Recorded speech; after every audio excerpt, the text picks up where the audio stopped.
Now, to set the theme for today's conference, I invite on the dais Shri Rajiv Jalota, former IAS, former chairman of Mumbai Port Authority and DG Shipping Government of India, and chairman of the conference. Let's welcome him with a round of applause.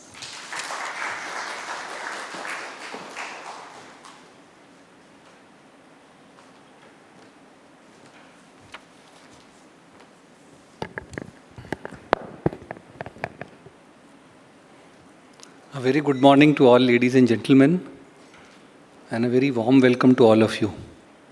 On behalf of Bombay Chamber of Commerce and Industry, I am delighted to welcome you to the Global Harit Nauka Summit, the theme of which is Trust, Collaborate and Impact. As conference chairman, it's my privilege to set the theme for what is a very important day for India's maritime future. I extend a heartfelt welcome to our chief guest, Sri Shyam Jagannathan, who will join us shortly. He is the President Director General, Shipping Government of India. I also welcome all our speakers, panelists, knowledge partners, industry leaders, and colleagues from ports, shipyards, finance, classification, technology, and academia. Now, why is this summit important? Because shipbuilding today is not just an industrial sector. Shipbuilding sits at the intersection of trade competitiveness, energy security, national security, technology leadership, and climate responsibility. And that is exactly why our theme, Trust, Collaborate, and Impact, is so appropriate. Before I come to India, let me take a minute to set the global context. The global shipbuilding cycle ahead will be shaped by three powerful forces. First, fleet renewal, because ships age, efficiency declines, and compliance tightens. Second is decarbonization, because the rules of shipping are changing. And third, geopolitical resilience, because supply chains and sea lanes are no longer taken for granted. If you read UNCTAD's reviews and follow Drury or Clarkson's research and other industry indices, one message is consistent. The future fleet will look different, and the countries that can build that fleet competitively will shape the global trade. So what do we expect? In the short term, say in the next 3 to 5 years, we will see strong demand for replacement tonnage and for vessels tied to essential commodities and hard contracts. We will also see continued momentum in alternative fuel-capable new builds, LNG readiness, methanol or ammonia readiness, and hybrid efficiency packages, because owners are making fleet decisions even while fuel pathways are still evolving. In the medium term, say in the next 5 to 10 years, the center of gravity shifts to fuel-flexible fleets and supporting infrastructure. And this is where the IMO agenda becomes critical. IMO's direction on decarbonization towards net zero shipping around mid-century means that new builds and retrofits will increasingly be judged by their emission profile, their fuel flexibility, and their ability to comply over the vessel's lifetime. In the long term, next 10 to 20 years and beyond, the winners will be shipbuilding nations that industrialize green shipbuilding at scale. And let me emphasize this, green shipbuilding is not just the shipyard, it is the ecosystem, engines, fuel systems, steel and fabrication, electronics, digital yard planning, class approvals, skilled workforce, repair and refit capacity. That is what separates a shipbuilding country from a shipbuilding nation. Let me now come to India. India has a clear national ambition to become one of the world's leading maritime nations by 2047. But what makes this moment different is that we are now seeing alignment across the whole system. Alignment across demand, policy, finance, and state-level cluster planning. We are also seeing something very important, demand aggregation.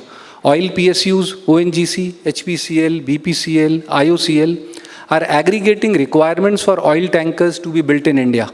This is not only an industrial decision, it is an energy security and foreign exchange decision. We are also seeing strategic announcements. Shipping Corporation of India's Bharat Container Line and Cochin Shipyard's partnership with the Korean shipbuilder. These are exactly the signals that create confidence. confidence for suppliers, for investors, and for skill development. And at the state level, we are seeing the emergence of shipbuilding and maritime clusters. Gujarat and Maharashtra are prominent. Andhra Pradesh and Tamil Nadu are making strong moves, and Kerala, Odisha, and Karnataka are showing promise. The direction is clear. India is building capability across coasts, not only in one location. And now let me speak plainly. Shipbuilding is not optional for national security. A strong shipbuilding and repair capability matters for energy security, trade security, maritime security, and industrial security because shipbuilding is a mother industry. It strengthens heavy engineering, manufacturing, and technology self-reliance. When supply chains are uncertain and choke points become vulnerable, when sanctions and conflicts alter routes, countries with strong shipbuilding capability have strategic options. Countries without it have strategic dependence. So if we want a resilient India by 2047, shipbuilding is part of that resilience. Now, ambition is important, but becoming a top 5 shipbuilding nation by 2047 will not happen by aspiration alone. It will happen only if each stakeholder does its part clearly, consistently, and at scale. Let me lay this out simply. Government of India must provide stable multi-year policy support, financing structures, fiscal rationalization, and predictable incentives that survive cycles. Also, the decarbonization agenda must be treated as market access. Ship built in India must be compliant, financeable, and globally acceptable. State governments and maritime boards must create plug-and-play ecosystems, land, utilities, permission, skill parks, and supplier zones, so investors see time certainty. Shipyards must move from project by project building to industrial production, modular construction, digital planning, quality systems, vendor development, and schedule discipline. And repair capacity must grow alongside new builds because repair often builds capability faster. Ship owners and cargo owners must provide visibility of demand, multi-year pipelines, long-term procurement, and where possible, charter commitments. This is where PSU aggregation becomes very powerful because it de-risks investment. Finance, leasing, and insurance must build the capital stack. Long tenure debt, blended finance, export credit structures, and green finance. Shipbuilding is capital intensive. Without finance innovation, scale is difficult.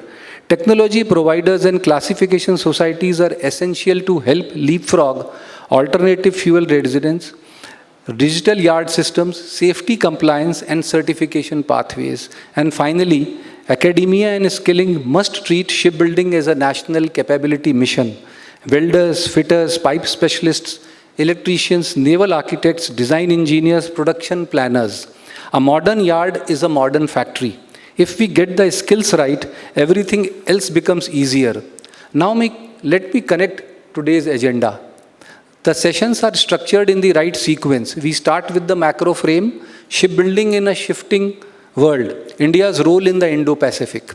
We then move into the practical enablers, financing shipyards, technology, infrastructure, supply chain, and capacity. After lunch, the focus shifts to sustainable maritime collaboration and fleet expansion, including leasing and financing models and platforms that make projects bankable. And we close with 2 decisive themes, human capital and straight maritime clusters, because that is where scale will come from.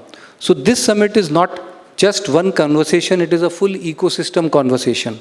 Let me close with one thought. A leading shipbuilding nation became leaders because they built trust. Trust in delivery timelines, trust in quality, trust in compliance, trust in financing. They collaborated across government, industry, finance, and academia, and they created impact through consistent execution. India can do the same. We have the coastline, we have the demand, we have talent, and we have presently policy momentum.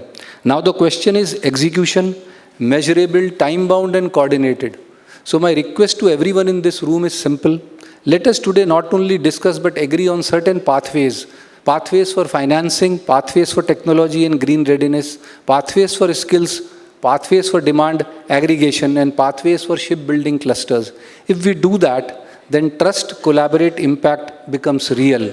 Once again, I welcome all of you to this global Harit Nauka Summit, and I wish the conference a very successful day. Thank you very much. Thank you, sir, for that insightful message. A lot of key takeaways for our August audience here.